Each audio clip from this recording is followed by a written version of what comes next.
These slides that you can see on the screen were produced using NotebookLM. I didn't have to do any changes or use any third-party editing tool. I can now save my slides straight into PowerPoint. But not only that, look how I'm using photorealistic images in my slides. Again, this was produced by NotebookLM. And another thing, I edited these slides. So I generated them and then I went through them, and there was a few pictures that I wasn't happy with, and I changed the pictures. In this video, I'm going to show you exactly how all of these features work. Really hope you like the video, and if you do, please like it, please share it, please comment on it, but most of all, I'd love to have more of you subscribed to my YouTube channel. Let's get started. If you don't know about NotebookLM, I highly suggest you watch the video that's on the screen now. It will take you through the whole product. In this video, what I'm going to do is focus on making the slides only. But if you want to jump straight to how you can edit slides and how you can save in PowerPoint and how you can make the images photorealistic, then make use of the menu system that I've provided. I'm going to give you first just a couple of quick tips before starting to make your slides, and you might find these really useful. So let me show you how it works. If you come over here onto the right, don't forget you've got your notebook apps. I can see my one here. If your app's in the wrong place, don't forget you sometimes might find it somewhere down here, then click on this button here and you can always move things around and place them somewhere else. For example, if you want Notebook first, if you're using it a lot, move it to the top, then click on Done. Now we're going to open up Notebook and just quickly go through the two ways of generating slides. There are really kind of two main ways of generating slides, or you can combine the two together. So remember, the whole idea of a NotebookLM is that you provide the sources and then it will generate for you audio and video and slides and quizzes around that source. Now, actually, there has been an update in the last year to NotebookLM, which now means that you can, if you haven't got the sources yourself, and you can of course upload files and videos and stuff from your Google Drive and link to text that you've got, etc. But if you haven't got any sources on the topic that you are interested in, then of course you can now search on the web and then choose the sources. And you can even do a deep search, but if you do a deep search, it's going to return a lot of sources. Now, what I'm going to do is work with some work that I'm doing in an area called screen capture technology and screen capture feedback. I'm going to select all these. These are my sources. Many of these are PDF files. Some of them are 50, 60 pages long, and I haven't got the time to read them. And so I'm hoping that Google LM will summarize them for me. Now I just click on Open, and immediately it brings those sources into the NotebookLM, and then of course I can start to generate all the content from these sources. When you click on slide deck, never click here, always click on the edit button because you want to edit. But another thing to keep in mind is you don't have to use all your sources to generate your slide deck. If you have a particular source that you really want to work with, and I'm going to work with just this one source here that I know is really excellent, okay? So what I'm going to do is I'm going to choose just one source, and it says it here, just one source. And now if I generate any content here on the right hand side, it's based only on that one source. So you've got a lot of control over where you're pulling the information from. And this is vital, and of course a big difference from tools like Gemini and ChatGPT, which have obviously scraped the web for information. Let's click on that edit button, and what I'm going to do is I'm going to use presenter slides because I like that more, and I'm going to actually write in here a few specific details that I want.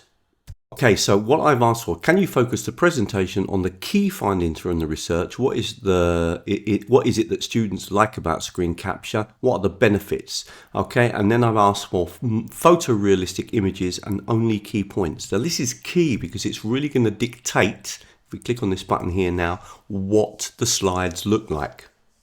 So let's see what we've produced, and I'm going to go through now some of the updates. So first of all, watch this. I'm going to go full screen. To go full screen, just click over here.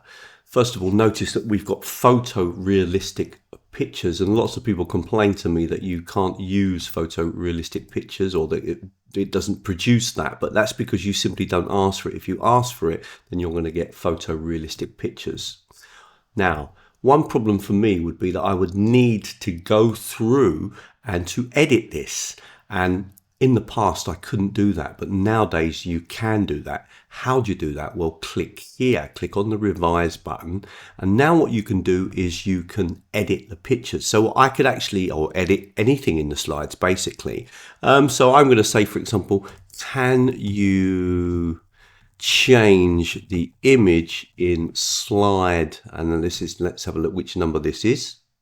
So we're on slide 9.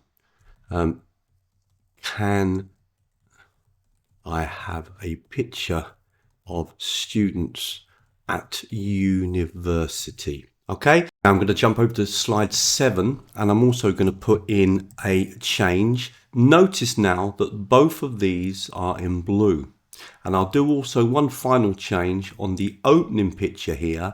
And again, I'm going to say, can you change the title to screen capture feedback?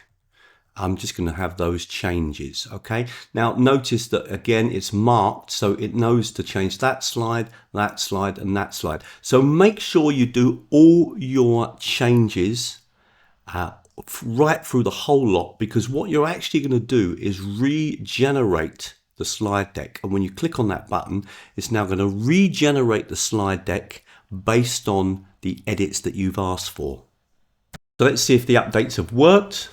I'll click here, I'll go full screen, and I can notice now that we've got screen capture feedback as the title, just as I wanted. And if I scroll down, I can see now that that image has been changed. I've now got a microphone. I really like that, looks great. And also I've got kind of students studying, which is what I wanted. So excellent, it really works well.